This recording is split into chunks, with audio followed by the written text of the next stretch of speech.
शोक महला दूजा। एक ने ही दात आपत दे जो पाईए, नानक सा करमात साहिब तुठे जे मिले। एक ने ही दात आपस ते जो पाईए, नानक सा करमात साहिब तुठे जे मिले। मला दूजा। एक ने ही चागनी जित बहु खसम न जाय, नानक सेवक कांडिए जिसे ती खसम समाए। पौड़ी। नानक अंत न जापनी हर तांगे पारावार, आप कराए सख्ती फिर आप कराए मार। एक ना गली जंजीरियां एक तुरी चढ़े बिस्यार, आप कराए करे आप हो कैसू करी पुकार। नानक करुणा जिन किया फिर तिस ही करुणी सार।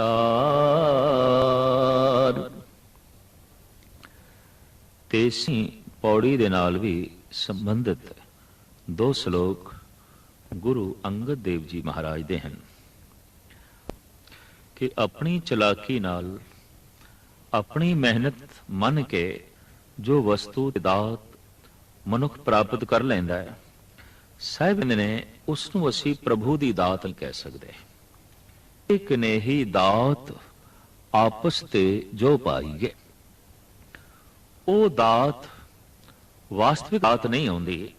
भावें दिता तो सब कुछ प्रभु दा, पर दात वो उतने चिर तक दात नहीं जिसदे च मनुख दी अपनी अकल, अपनी सियाणप, अपना अहंकार जुड़िया होया है कि ये मैं अपने बाहु बल नाल प्राप्त किया है, ये मैं अपनी अकल दी शक्ति नाल प्राप्त किया है, या ये मैं सब कुछ जो प्राप्त किया है मित्रां दी ताकत नाल, परिवार दी शक्ति नाल।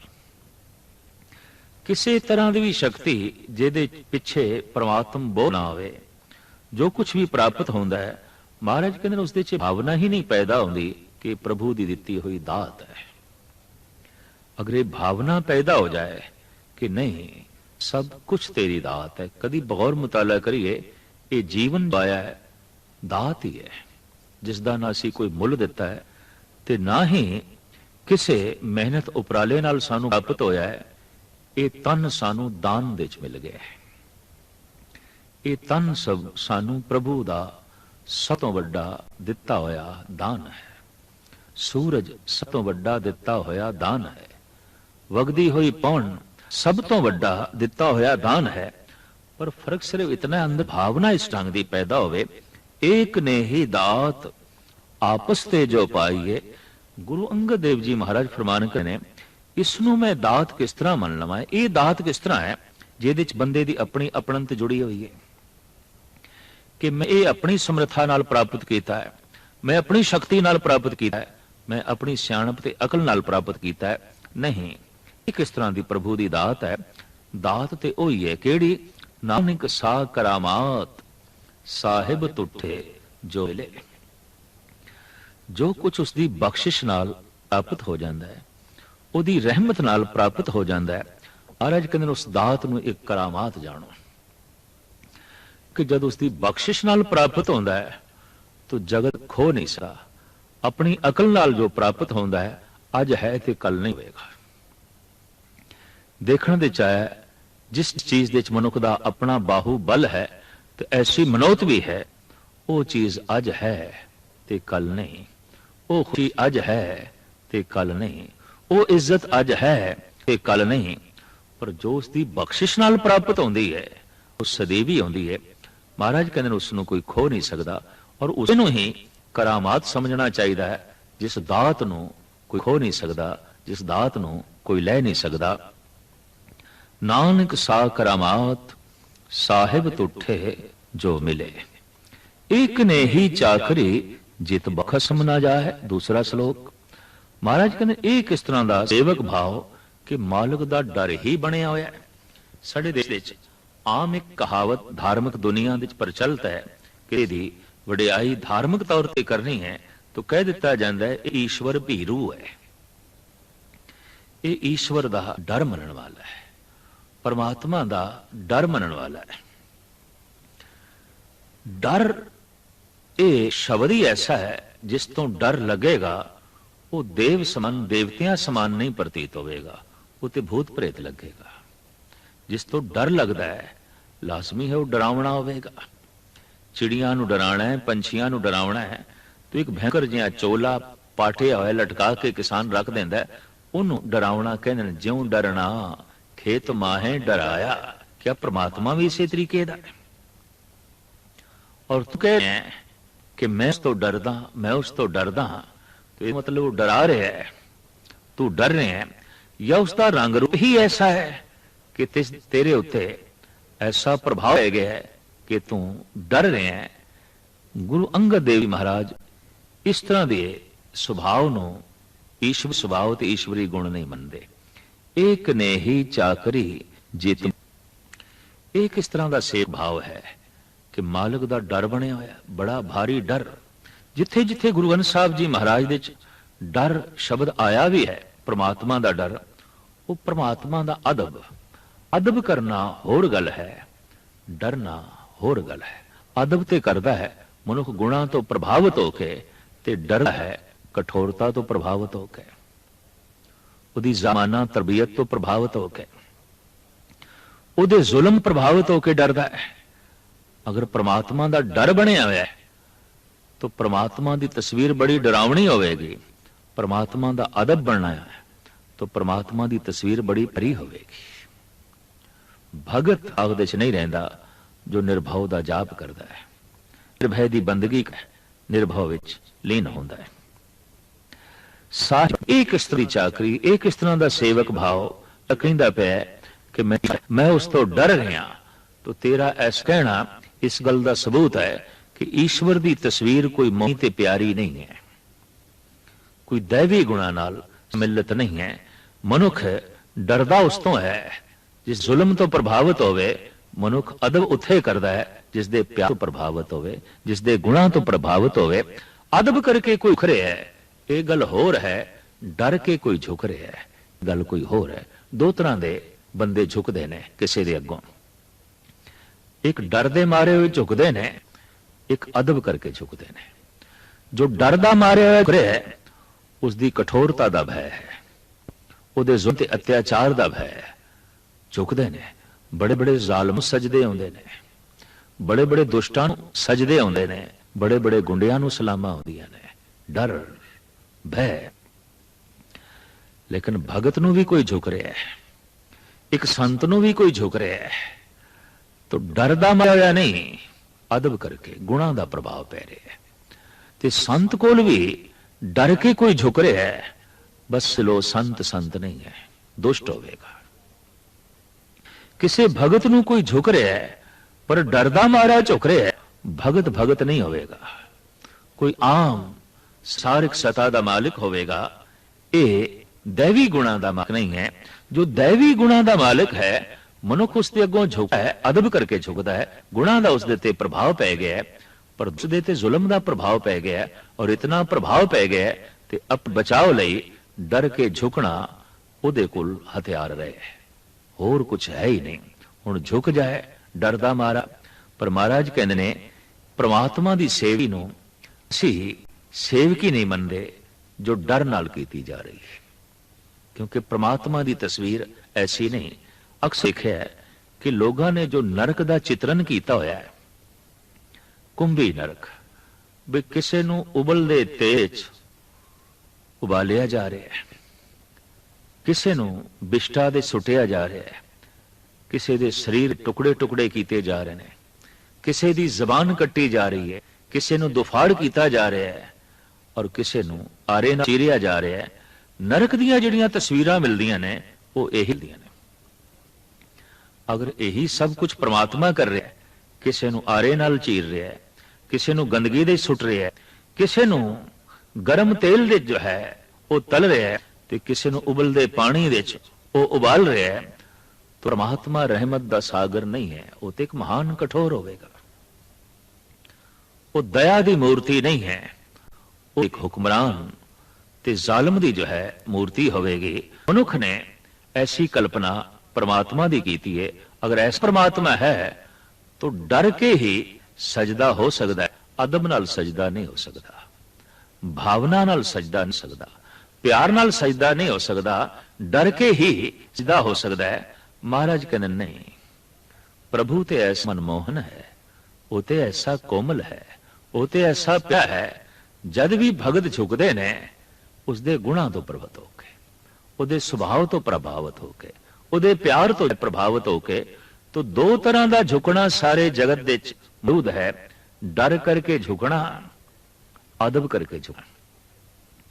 जो अदब करके झुक रहे है उसके गुणों का प्रभाव है, और जो डर करके झुक रहे है उसके अंदर कठोरता का प्रभाव है। ते जिन्हां ने परमात्मा नूं कठोर मनिया, जालिम मन लिया, उन्हां दे ज्ञान ते हसना। प्रभु भीरू ये जो शब्द है, ये जो धमक दुनिया दे प्रचलित फिकरा है, दरअसल ये अनगहली दे बनाया गया है, ना समझी दे बनाया गया है। साहिब अंगद देव जी महाराज प्रमाण करते ने, एक ने ही चाकरी जित भाव खसम ना जाए। एक इस तरह की बनी, एक इस तरह का सेवक भाव कि मालिक का डर जाना बनया ही रहे, थर थर कंबदा ही रहे। नानक सेवक कांडे जे सेती खसम समाए। असी ते सेवक ही उस सुनते हैं, महाराज कहते हैं, असी ते भगत ही उसनू करते हैं। असी ते भगत दी धारणा यह बनाई हुई है कि जो भगती करदियां भगवान का रूप हो गया है, खसम रूप हो गया है। सेती खसम समाए, खस जो समा गया है, लीन हो गया, खसम का रूप हो गया है, बूंद सागर का हो गई है। हुण कोई अडरी गल ही नहीं है, वो तो एक मिक हो गया है। उन्होंने असी सेवक कहते हैं, उसनू असी भगत कहते हैं। नाल संबंधित पौड़ी, नानक अंत न जापनी हर तांके पारावार। उरार ते पार, पारावार जो है महाराज कहते इसका अंत नहीं जापिया जाता। उस परिपूर्ण परमात्मा ने जो कुछ बनाया है, ये बनतर कित्थों शुरू होती है आर नहीं दिखाई देता, और ये बनतर कित्थे खत्म होती है पार नहीं दिखाई देता। इस वास्ते कहते ने परमात्मा दे उरार पार का कोई पता नहीं। जिस पता चल जाए इत्थों शुरू होता है, इत्थे खत्म होता है, वो साड़ी समझ दे च आ गया। तो जो समझ दे च आ जाता है वो पकड़ दे च आ जाता है। जो पकड़ दे च आ गया है उसकी पूजा दी नहीं, उसकी प्रतिष्ठा की लोड़ नहीं, वो तो पकड़ दे च आ गया, वो तो समझ दे च आ गया। तो सतगुरां दी बाणी कहती है, तू कितना भी समझण की कोशिश कर, कुछ ऐसा बच जाएगा जो ते समझ तो अजय भी परे है। तू कितना भी कर, फिर भी कुछ बोल ऐसे रह जाएंगे जो तेरी जम तो परे रह गए। तू कितना भी वेखण की कोशिश कर, लेकिन फिर भी आर दा ते पार दा तू दर्शन नहीं कर सकेगा। एक गल वखरी कि तू दर्शन ते करेगा, पर आर ते पार दा नहीं। कित्थों शुरू होता है, कित्थे खत्म होता है, कोई ना जाने तेरा केता केड़ चीरा। कोई नहीं जानता तेरा चोला ना वड्डा है।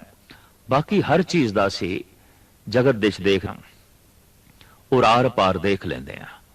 सागर है, दरिया ने, पहाड़ ने, झीला ने, जमीन है, चंद तारे ने, ग्रह ने, नक्षत्र ने, मनुख है। लेकिन वो जो ब्रह्म जिस दे च ये सब है, वो कित्थों आरंभ होता है, कित्थे खत्म है।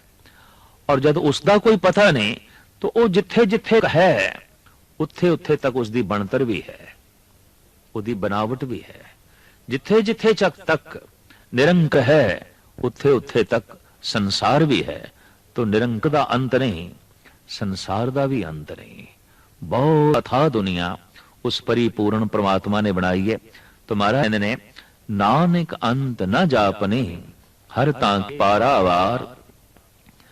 आप कराए साखती फिर आप कराए मार।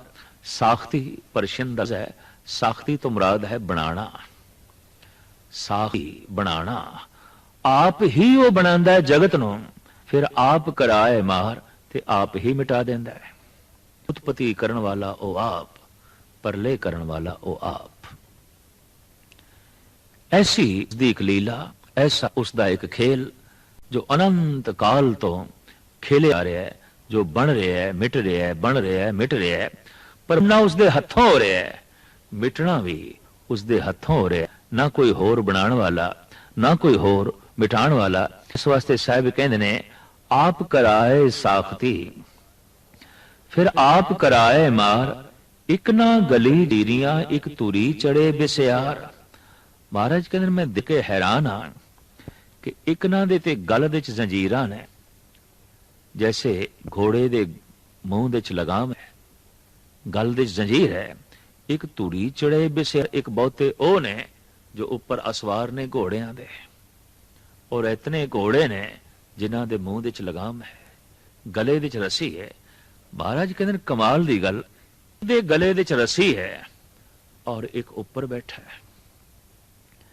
ਜਾਂ ਇਸ ਨੂੰ ਇੰਜ ਵੀ ਲਈਏ, ਇੱਕ ਦੇ ਗਲ ਦੇ ਚ ਅਨੰਤ ਦੁੱਖਾਂ ਦੀਆਂ ਫਾਈਆਂ ਨੇ, ਤੇ ਇੱਕ ਮੌਜ ਮੇਲਾ ਪੈ ਕਰਦੇ ਨੇ, ਸੁੱਖਾਂ ਘੋੜੇ ਤੇ ਅਸਵਾਰ ਨੇ, ਦੌਕੜੀਆਂ ਪੈ ਲਾਉਂਦੇ ਨੇ, ਇਧਰ ਪੈ ਦੌੜਦੇ ਨੇ, ਉਧਰ ਦੌੜਦੇ ਨੇ, ਪਰ ਇੱਕ ਦੇ ਗਲ ਦੇ ਚ ਕੀ ਹੈ? ਅਨੰਤ ਦੁੱਖਾਂ ਦੀਆਂ ਜ਼ੰਜੀਰਾਂ। ਦੁੱਖ ਐਸਾ ਸਕੋੜ ਕੇ ਰੱਖ ਦਿੰਦਾ ਹੈ, ਦੁੱਖ ਦੇ ਚ ਮਨੁੱਖ ਦਾ ਵਿਕਾਸ ਵੀ ਜਾਂਦਾ ਹੈ। ਦੇਖਣ ਦੇ ਚ ਆਇਆ ਜੋ ਕੋਈ ਗਹਿਰੀ ਸੱਟ ਲੱਗ ਜਾਏ, ਇਹਨੂੰ ਕੋਈ ਬਹੁਤ ਗਹਿਰੀ ਪੀੜਾ ਹੋ ਜਾਏ, ਤਾਂ ਮਨੁੱਖ ਚਾਹੁੰਦਾ ਹੈ ਮੈਂ ਆ ਬੈਠਾ, ਹੁਣ ਮੇਰੇ ਕੋਲ ਕੋਈ ਹੋਰ ਨਹੀਂ ਚਾਹੀਦਾ, ਦੂਜਾ ਤੀਜਾ ਨਹੀਂ ਚਾਹੀਦਾ। ਫੁੱਲ ਜਦ ਮੁਰਝਾਂਦਾ ਹੈ ਤਾਂ ਆਪਣੇ ਆਪ ਦੇ ਚ ਸਿਮਟਦਾ ਹੈ, ਪਰ ਜਦ ਉੱਗਦਾ ਹੈ ਤਾਂ ਫੈਲਦਾ ਹੈ। ਜਦ ਮਨੁੱਖ ਦੁਖਤ ਹੁੰਦਾ ਹੈ ਤਾਂ ਸਿਮਟਦਾ ਹੈ। ਉਹਦੀ ਕੋਸ਼ਿਸ਼ ਹੁੰਦੀ ਹੈ ਮਾਂ ਬਾਪ ਵੀ ਹੁਣ ਦੂਰ ਹੋਣ, ਭਰਾ ਵੀ ਦੂਰ ਹੋਵੇ, ਹੁਣ ਪਤਨੀ ਵੀ ਇੱਕ ਪਾਸੇ ਹੋਵੇ, ਪਤੀ ਵੀ ਇੱਕ ਪਾਸੇ ਹੋਵੇ। ਦੁੱਖ ਇਤਨਾ ਸਮੇਟ ਦਿੰਦਾ ਹੈ, ਦੁੱਖ ਇਤਨਾ ਸਕੋੜ ਦਿੰਦਾ ਹੈ, ਮਨੁੱਖ ਚਾਹੁੰਦਾ ਹੈ ਕਿਸੇ ਤਨਹਾ ਕਮਰੇ 'ਚ ਰੋਸ਼ਨੀ ਵੀ ਨਾ ਹੋਵੇ, ਕੱਲਾ ਬੈਠਾ। ਉਸ ਵਕਤ ਮਨੁੱਖ ਨੂੰ ਆਪਣੇ ਆਪ ਨਾਲ ਗੱਲ ਕਰਨ ਨੂੰ ਜੀ ਕਰਦਾ ਹੈ, ਦੂਜਾ ਤੀਜਾ ਚੌਥਾ ਨਹੀਂ ਚਾਹੀਦਾ। ਜਿਹੜਾ ਮਨੁੱਖ ਤਨਹਾਈ ਨੂੰ ਢੂੰਡ ਰਿਹਾ ਹੈ, ਖੋਜ ਰਿਹਾ ਹੈ, ਸਮਝ ਲੈਣਾ ਸੁਕੜ ਗਿਆ, ਅੰਦਰੋਂ ਸਿਮਟ ਗਿਆ, ਪੀੜਤ ਹੋ ਗਿਆ, ਮੁਰਝਾ ਗਿਆ। ਪਰ ਜਦ ਮਨੁੱਖ ਆਨੰਦਿਤ ਹੋਵੇ, ਆਨੰਦ ਵੰਡਣਾ ਚਾਹੁੰਦਾ ਹੈ, ਢੋਲ ਵਜਾ ਕੇ ਦੱਸਣਾ ਚਾਹੁੰਦਾ ਹੈ ਮੇਰੇ ਘਰ ਦੇ ਚ ਸ਼ਾਦੀ ਹੈ, ਇਹ ਰੋਸ਼ਨੀ ਕਰਕੇ ਦੱਸਣਾ ਚਾਹੁੰਦਾ ਹੈ ਮੇਰੇ ਘਰ ਦੇ ਚ ਮੌਜ ਮੇਲਾ ਹੈ, ਪਰ ਦੁਖਤ ਹੈ ਤਨਹਾਈ ਦੇ ਚ, ਤਾਂ ਦੁੱਖ ਛੋੜ ਕੇ ਰੱਖ ਦਿੰਦਾ ਹੈ। ਸੁਖ ਆਨੰਦ ਸਾਰਿਆਂ ਨੂੰ ਪਤੇ, ਮਨੁੱਖ ਭਾਵੇਂ ਸਮਝੇ ਭਾਵੇਂ ਨਾ ਸਮਝੇ। ਵਿਆਹ ਸ਼ਾਦੀ ਦੇ ਘਰ ਦੇ ਢੋਲ ਵਜਾਣ ਦਾ ਮਤਲਬ ਇਤਨਾ ਹੈ, ਅਸੀਂ ਆਨੰਦਤ ਹਾਂ, ਅਸੀਂ ਤੇ ਖੁਸ਼ ਹਾਂ, ਪਰ ਜਗਤ ਨੂੰ ਵੀ ਪਤਾ ਚੱਲਣਾ ਚਾਹੀਦਾ ਕਿ ਅਸੀਂ ਖੁਸ਼ ਹਾਂ। ਦੂਜਿਆਂ ਨੂੰ ਵੀ ਪਤਾ ਚੱਲਣਾ ਚਾਹੀਦਾ ਹੈ ਦੇ ਘਰ ਮੌਜ ਮੇਲਾ ਹੈ, ਦੂਜਿਆਂ ਨੂੰ ਵੀ ਪਤਾ ਚੱਲਣਾ ਚਾਹੀਦਾ ਹੈ ਅਸੀਂ ਰਹੇ ਹਾਂ, ਅਸੀਂ ਮੌਜ ਮਸਤੀ ਕਰ ਰਹੇ ਹਾਂ। ਢੋਲ ਵਜਾਣ ਦੇ ਇਤਨੀ ਹੀ ਜੋ ਹੈ ਕਲਪਨਾ ਕੰਮ ਹੈ, ਇਤਨੀ ਹੀ ਭਾਵਨਾ ਕੰਮ ਕਰ ਰਹੀ ਹੈ। ਇਹੀ ਕਾਰਨ ਹੈ ਕਿ ਪੰਜਾਬੀ ਦੇ ਇੱਕ ਮੁਹਾਵਰਾ ਬਣ ਗਿਆ, ਵੀ ਹੁਣ ਤੂੰ ਢੋਲ ਨਾ ਵਜਾ, ਵੀ ਇਹ ਗੱਲ ਹੁਣ ਤੂੰ ਸਾਰਿਆਂ ਨੂੰ ਨਾ ਦੱਸ, ਸਾਰਿਆਂ ਤੱਕ ਜੋ ਪ੍ਰਗਟ ਨਾ ਕਰ, ਛੁਪਾ ਕੇ ਰੱਖ।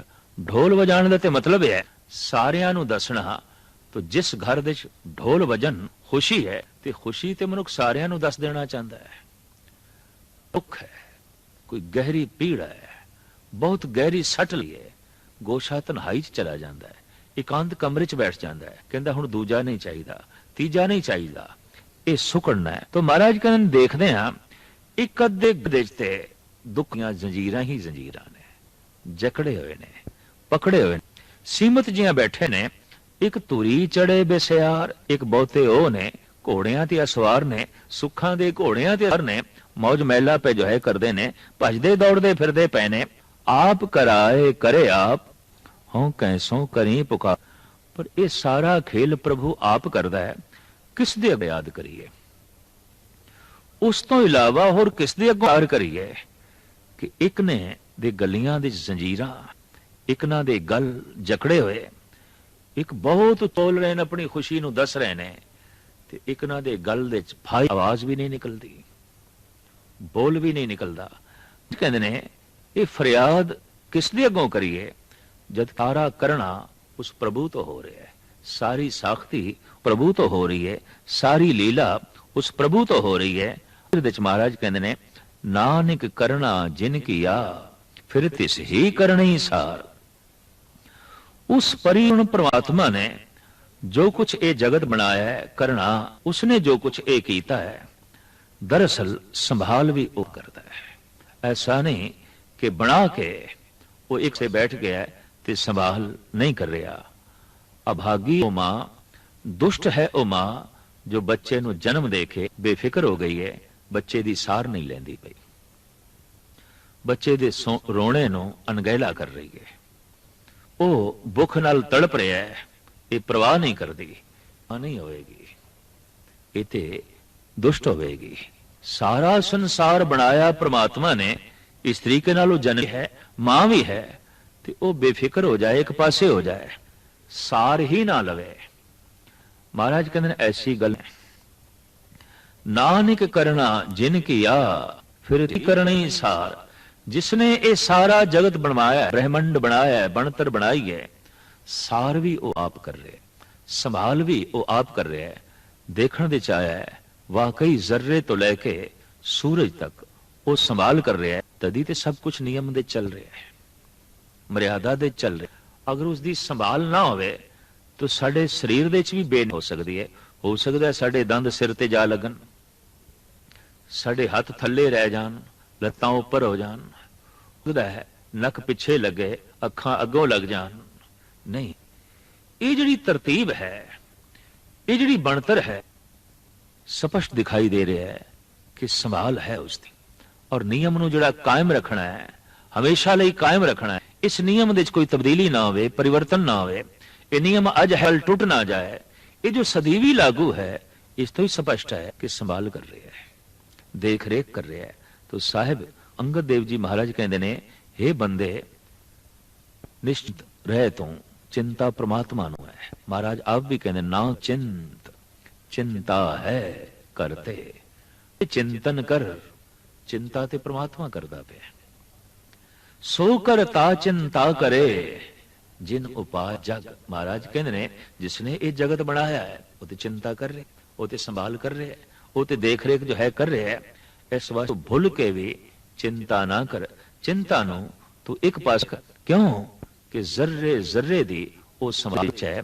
एक पहाड़ भी उसकी निगाह दे च है, एक पशु भी उसकी निगाह दे च है, एक एक मनुख उसकी निगाह दे च है। चे अंदर सबको नदरी हेठ चलाएंदा, उसकी निगाह दे हेठ है।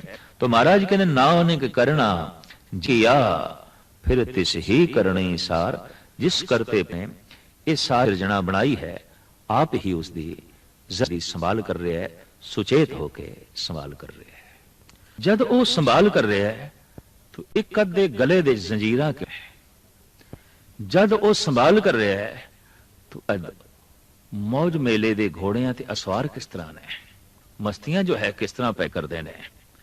तो साहिब इसते जो इशारतन सानू जो है समझा रहे ने, जिसते जंजीरियां ने उसते करोपी नहीं, मौज मेलियां दे घोड़े ते असवार है, उसते कोई विश किरपा नहीं है। जैसे उगया होया है ते मैं अखां बंद कर लवा, सूरज दी मेरे ते करोपी नहीं, मैं अखां बंद कर लईआं ने, ते जे मैं अखां खोल लईआं ने तो मैनू सारे दा सारा चानना ही देन लग पिया, मेरे ऊपर सारे दा सारा चानना बरस पिया। तो इस सूरज दी कोई विशेष कृपा नहीं, वो ते सारी थां रोशनी दे रहा है। सतगुर सदा दयाल है भाई, विण भा क्या पाइए। वो ते सदा दया कर रहा है, हर वक्त डर रहा है, ते हर थां ते दया कर रहा है। पर किसे किसे थां ऐसा कि हिरदे दा भांडा ही मूंदा पिया हुंदा है। बरखा ते हो रही है पर भांडा उल्टा पिया है, तो बूंदा ते पै रही हैं भांडे च, पर बूंद टिक नहीं रही। कृपा सदैवी हो हर मनुख दे उत्ते, बरखा सदैवी हो रही है हर मनुख हर जीव दे उत्ते। बस जिन्हां दे भांडे पुठे पै ने, वो बरखा, वो रहमत, वो आनंद उन्हां दे टिकदा बह जांदा है। सतसंग महज इसलिए है कि अपना पुठा भांडा सीधा कर लईए, अपनी पात्रता लईए, ताकि वो अगम्मी बरखा जो रहमत दी हो रही है उन्होंने संजो के रख सकीए, उसनों समेट के रख सकीए। बस सत दा इतना लाभ है। और जो सतसंगी नहीं समझ लेना है भांडे ते उल्टे पै ने, ये रहमत नूं समेट रख सकेगा। इस वास्ते अज असीं देखते हैं ਵਿਆਪਕ ਦੁੱਖ ਹੈ, ਕਿਉਂਕਿ ਭਾਂਡੇ ਉਲਟੇ ਪਏ ਨੇ। ਤੇ ਭਾਂਡੇ ਉਲਟੇ ਕਿਉਂ ਨੇ? ਸਤਸੰਗ ਨਹੀਂ ਹੈ, ਰੋਜ਼ ਦੀ ਸਾਧਨਾ ਨਹੀਂ ਹੈ, ਰੋਜ਼ ਦਾ ਸਤਸੰਗ ਨਹੀਂ ਹੈ। ਜੈਸੇ ਜੈਸੇ ਕੋਈ ਰੋਜ਼ ਸਤਸੰਗ ਕਰਦਾ ਹੈ, ਉਸ ਸਤ ਦੀ ਵਿਚਾਰ ਨੂੰ ਸੁਣਦਾ ਹੈ, ਕੀਰਤਨ ਦੇ ਰਾਹੀਂ, ਕਥਾ ਨਹੀਂ, ਤੇ ਜਦ ਉਹ ਦੇਖਦਾ ਹੈ ਮੈਨੂੰ ਰਸ ਨਹੀਂ ਆਇਆ, ਤੇ ਵਿਚਾਰ ਤੋਂ ਇਹ ਚੱਲਦਾ ਹੈ ਤੇਰਾ ਹਿਰਦਾ ਉਲਟਾ ਹੈ, ਭਾਂਡਾ ਉਲਟਾ ਪਿਆ, ਭਾਵ ਤੇਰੇ 'ਚ ਭਰੋਸਾ ਨਹੀਂ, ਤੇਰੇ 'ਚ ਸ਼ਰਧਾ ਨਹੀਂ, ਤੇਰੇ 'ਚ ਯਕੀਨ ਨਹੀਂ। ਤੋ ਸਤਸੰਗ ਸੁਣਦਿਆਂ ਸੁਣਦਿਆਂ ਯਕੀਨ ਜਾਂਦਾ ਹੈ, ਸਤਸੰਗ ਸੁਣਦਿਆਂ ਸੁਣਦਿਆਂ ਸ਼ਰਧਾ ਪੈਦਾ ਹੋ ਜਾਂਦੀ ਹੈ। ਜੈਸੇ ਸ਼ਰਧਾ ਪੈਦਾ ਹੋ ਗਈ, ਜੈਸੇ ਯਕੀਨ ਪੈਦਾ ਹੋ ਗਿਆ, ਭਾਂਡਾ ਸਿੱਧਿਆ, ਤੇ ਜੈਸੇ ਭਾਂਡਾ ਸਿੱਧਾ ਹੋ ਗਿਆ, ਅੰਮ੍ਰਿਤ ਨਾਲ ਭਰ ਗਿਆ। ਤੇ ਜੋ ਅੰਮ੍ਰਿਤ ਨਾਲ ਭਰ ਗਿਆ, ਉਹ ਤੇ ਮੌਜ ਮੇਲਿਆਂ ਦੇ ਤੇ ਅਸਵਾਰ ਨੇ। ਤੇ ਜਿਹੜਾ ਬਣਾਉਂਦਾ ਪਿਆ ਇੱਕ ਨਾ ਗਲੀ ਜ਼ੰਜੀਰੀਆਂ, ਬਸ ਉਹ ਗੱਲ ਵਿੱਚ ਜ਼ੰਜੀਰ ਹੈ, ਸੰਭਾਲ ਸਭ ਦੀ ਕਰਦਾ ਪਿਆ, ਭਾਂਡੇ ਤੇ ਵੀ ਬਰਸਦਾ ਪਿਆ, ਸਿੱਧੇ ਤੇ ਵੀ ਉਹ ਬਰਸਦਾ ਪਿਆ। ਈਸ਼ ਦੋਸ਼ ਨਹੀਂ ਆਂਦਾ, ਉਸ ਤੇ ਇਲਜ਼ਾਮ ਨਹੀਂ ਆਂਦਾ, ਹਰ ਵਕਤ ਬਰਸ ਰਿਹਾ ਹੈ, ਹਰ ਵਕਤ ਬਰਸ ਰਿਹਾ ਹੈ। ਐ ਬੰਦੇ, ਤੂੰ ਬਸ ਸਿਰਫ ਆਪਣਾ ਭਾਂਡਾ ਹੀ ਜੋ ਹੈ ਸਿੱਧਾ ਕਰ, ਹੁਣੇ ਤੂੰ ਅੰਮ੍ਰਿਤ ਨਾਲ ਭਰ ਜਾਏਗਾ, ਸੁੱਖਾਂ ਨਾਲ ਭਰ ਜਾਏਗਾ। ਫਿਰ ਮੌਜ ਮਸਤੀਆਂ ਦੇ ਘੋੜਿਆਂ ਤੇ ਅਸਵਾਰ ਹੋ ਕੇ ਆਨੰਦ ਲਵੇਂਗਾ ਔਰ ਆਨੰਦ ਵੰਡੇਗਾ।